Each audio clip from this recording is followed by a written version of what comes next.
So hello everyone to another session of NCERT chemistry. আমি discuss কৰি আছো class 12 first chapter solutions. This will be lecture 3. তো ইয়াৰ আগৰ সেশনটোত আমি মোল ফ্ৰেকশনৰ বিষয়ে ডিসকাস কৰিছো আমি এটা নিউমেৰিকেল কৰিছো তো আমি এতিয়া তাৰ পিছত আৰু কি কনসেন্ট্ৰেশনৰ টাৰ্ম আছে আমি হেতু চাম alright let's begin I hope সবে নিজৰ এনসিআৰটি লগত ৰেডি আছা অলৰাইট তো the next one is molarity. Okay, molarity is very useful আমাক বহুত ইম্পৰ্টেন্ট এটা আমাক পৰীক্ষাত খুধে মানে molarity ওপৰত দেই তো molarity ফৰ্মুলাটো সব প্ৰথমতে number of moles of solute by volume of solution in liter তো তাৰমানে কি তাৰমানে নাম্বাৰ অফ মল তুমি ওলাব লাগিল আকৌ given mass by molar mass by volume এটা এটা ইন্টাৰেস্টিং বস্তু চোৱা ভলিউম ইন লিটাৰ আছে ইয়াতে হয়নে লিটাৰ তাৰমানে কি তাৰমানে ইয়াত আমি ফৰ্মুলাটো অলপমান মডিফাইও কৰিব লাগিব কি হ'ব আমি মোলাৰিটি m will be equal to what number of moles হেটো থাকিলে into 1000 কৰি ল'ব লাগিব বাই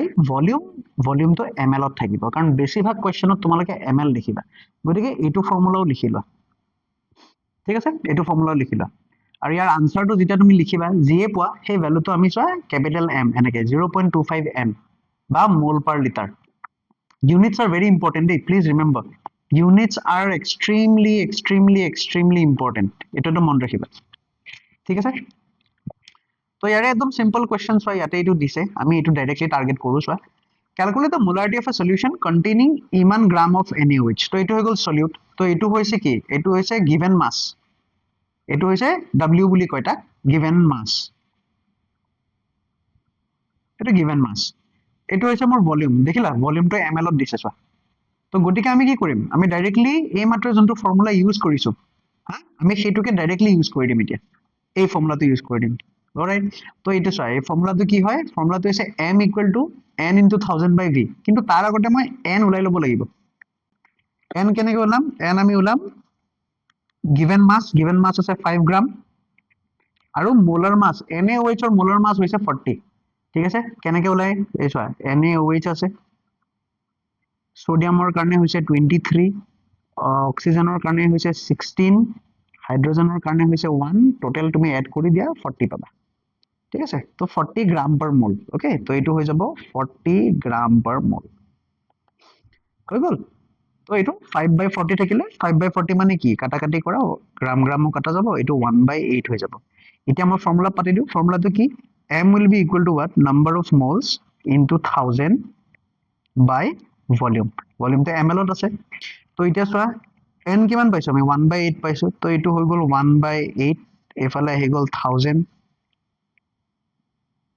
এফালে জায়গাটো ৰবা এনেকে এইটো হৈ গল 1000 ঠিক আছে এক মিনিট দি এইটো মই অলপমান জায়গাটো বনাই লওঁ ওকে তো 1 into 1000 আৰু ভলিউম আছে কিমান 450 এইটো হৈ গল 450 তো এইখিনি তুমি ক্যালকুলেট কৰিলে কি আহিব চা এইটো 00 তোমাৰ কাটা গল এফালে 2 4 যা এফালে 250 এইটো 4 আচ্ছা 8 হে আছে এফালে ডাইৰেক্ট কৰিব পাৰিলে তেনে এইটো 2 হ'ব এইটো 25 হ'ব 25 এইটো 5 যা এইটো 5 9 যা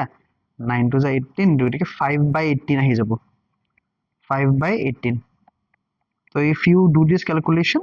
তেনে হলে তোমাৰ কিমান আহিব 0.50 18 to যা 18 3 যা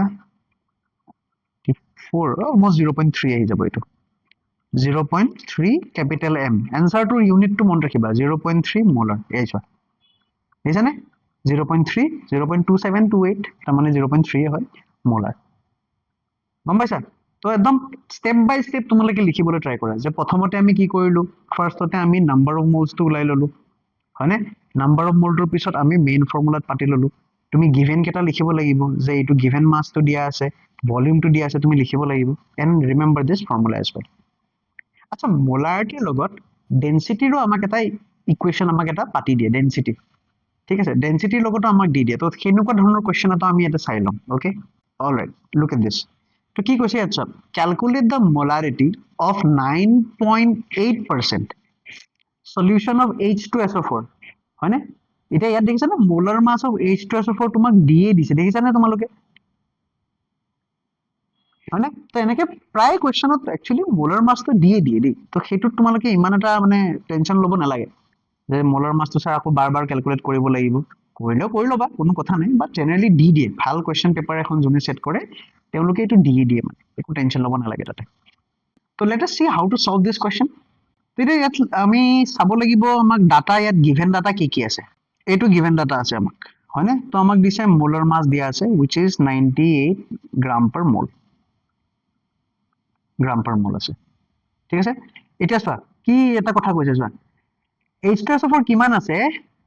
আমাক মাছ পার্সেন্টেজ দিছে আমাক কৈছে যে 9.8% W/W of H2SO4 year meaning কি W/W মানে মাছ পার্সেন্টেজ হয় নহয় আমি লাস্ট সেশনত মাছ পার্সেন্টেজটো চাইছিলো নাই লাস্ট পার্সেন্টেজ তো কি হ'ব 9.8% মানে কি 9.8 গ্রাম তো গতিকে আমাৰ মাছ of H2SO4 কি হ'ব this is 9.8 গ্রাম 8 গ্রাম মানে ইয়াৰ মিনিংটো মই লিখি দিছো 9.8 গ্রাম of H2SO4 হয়নে বাকিখিনি হ'ব পানী বাকিখিনি মানে কি হ'ব 90.2 গ্রাম হৈ গল পানী থাকিব টোটাল সলিউশনটো হ'ব 100 গ্রাম সলিউশন এইটো আমাৰ কাৰণে বিৰাট ইম্পৰ্টেন্ট 100 গ্ৰাম সলিউশনটো আমাৰ কাৰণে খুব ইম্পৰ্টেন্ট কিয় হেতু তোমাক ইয়াত বুজি পাছোৱা ডেন্সিটি অফ আ সলিউশন দিয়া আছে বুজিছানে ডেন্সিটি অফ আ সলিউশন তো আমাক 100 গ্রাম সলিউশনটো আমি এই ডেন্সিটিত ইউজ কৰিব লাগিব মই যেনেকৈ কৰিছো তোমালোকে হেনেকৈ এৰো দি মাৰ্ক কৰি দিবা তেতিয়াহে মনত থাকিব ঠিক আছে তো ইয়াতে আমি কি পালো আমি পালো যে mass of solution is what mass of solution is mass of H2SO4 9.8 gram হয়নে ডেন্সিটি আমাক কিমান দিছে ডেন্সিটি অফ সলিউশন হেতু দিছে 1.02 গ্রাম per ml তোমালোকৰ যদি মনত আছে ডেন্সিটিৰ ফৰ্মুলা কি আছিল density is equal to mass by volume হয়নে মোক যে মোলাৰিটি ওলাব দিছে ন ৰাইট মুকটো ওলাব দিছে কি মোলাৰিটি ওলাব দিছে ক্যালকুলেট দা মোলাৰিটি তো মোলাৰিটিৰ ফৰ্মুলাটো আমি অলৰেডি ক'লোৱে নহয় কি হ'ব number of moles into 1000 by volume in ml তো এই মোলাৰিটিটো ওলাবৰ কাৰণে মই যে ভলিউমটো যে ওলাব লাগিব এই ভলিউমটো মই এই ডেন্সিটিৰ ফৰ্মুলা দি ওলাম সিম্পল লজিক হৈছে এইটো তো গতিকে ইয়াৰ পৰা চোৱা volume will be equal to what mass by density হয়নে তো তোমালোকে চোৱা মাস অফ দা সলিউশন কিমান আছে 100 গ্রাম আছে তো এইটো 100 গ্রাম হৈ যাব ডেন্সিটি কিমান আছে ডেন্সিটি আছে 1.02 গ্রাম per ml দেখিছানে তো গ্রাম কাটা যাব আৰু এইটো ডিভাইড কৰিলে তোমালোকে মোটামুটি এইটো কিমান আহিব এইটো মোটামুটি অলমোস্ট 100 এ হয় কিন্তু 02 আছে ক্যালকুলেটৰ ইউজ কৰো দে মই আচ্ছা তো দিস ইজ 98.04 ml আহিছে ঠিক আছে 98.04 ml তো এইটো মই ভলিউম পাই গলো এতিয়া মই কি ওলাব থাকিলে মই নাম্বার অফ মোলস ওলাব লাগিব তো নাম্বার অফ মোলস কেনেকৈ ওলাম গিভেন মাস বাই মোলাৰ মাস হয়নে তো গতিকে এই সাইডত মই লিখিছো number of moles of H2SO4 will be equal to given mass আছে 9.8 আৰু মোলাৰ মাস আছে 98 ধুনিয়া নাম্বাৰ দিছে দেখিছা কাটি যাব আৰামছে তো গ্ৰাম per mole হ'ব এইটো গ্ৰাম হ'ব সদায় ইউনিট বোৰ দিবা ঠিক আছে প্লিজ ৰিমেম্বাৰ দেই সদায় তোমালোকে ইউনিট দিবা তোমালোকে ইউনিট বোৰ নিদিলে বহুত খেলিমেলি হয় বাকি এইটো কি হ'ব এইটো 9.8 98 1/10 হৈ আছে দেখিছা এইটো 1/10 হৈ আছে 1/10 হৈ আছে তো নাম্বার অফ মোলস 1/10 গতিকে আমি এটা এইটো ফৰ্মুলা পাতি দিও molarity will be equal to what molarity will be equal to number of moles আহিছে 1/10 volume কিমান আহিছে 98.04 আছে আৰু এইফালে 1000 আছে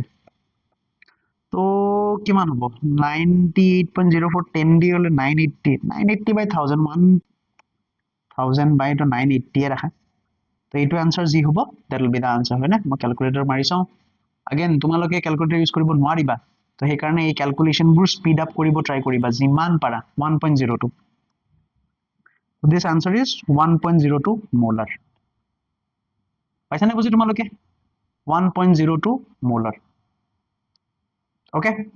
right so everybody practice this okay ভালকে তোমালোকে এইটো প্ৰেক্টিস কৰিব লাগিব তেতিয়াহে তোমালোকৰ ক্লিয়াৰ হ'ব এনেকুৱা ডেন্সিটিৰ ওপৰত বেছ কৰি পেলাই মলাৰিটি ওলাব দি দিয়ে হয়নে এবাৰ চাও মই ৰান থ্ৰু কৰি দিছো যাতে তোমালোকৰ প্ৰেক্টিছ কৰিবলৈ ইজি হয় কি কৰিম আমি ফাৰ্ষ্টতে আমি গিভেনবোৰ লিখিম এইটো গিভেন আছে হয়নে ইয়াৰ পৰা আমি এইটো গিভেন পালো এইবোৰ গিভেন পালো মোক ওলাব দিছে মোলাৰিটি তো মোলাৰিটিৰ মেইন ফৰ্মুলাটো মই লিখি ললো মেইন ফৰ্মুলাটো n * 1000 / v আছে তো মই v টো ওলাবলৈ কেনেকৈ ওলাম v টো মই ডেন্সিটিৰ ফৰ্মুলা ইউজ কৰিছো কাৰণ ডেন্সিটি গিভেন আছে হয়নে তো তাৰ পৰা মই ফাৰ্ষ্টতে ভলিউমটো ওলাই ললো হয়নে ভলিউমটো ওলাই ললো নাম্বাৰ অফ মোলছ ওলাটো বহুত ইজি হয় তো আমি নাম্বাৰ অফ মোলছ ওলাই ললো তো n ওলাই ললো v ওলাই ললো বাকিখিনি পাতি দিলে মোৰ আনসাৰটো ইজিলি ওলাই যায় right so I hope you understood this if you did then give me a thumbs up যদি প্ৰেক্টিছ কৰিছা right and see you in the next session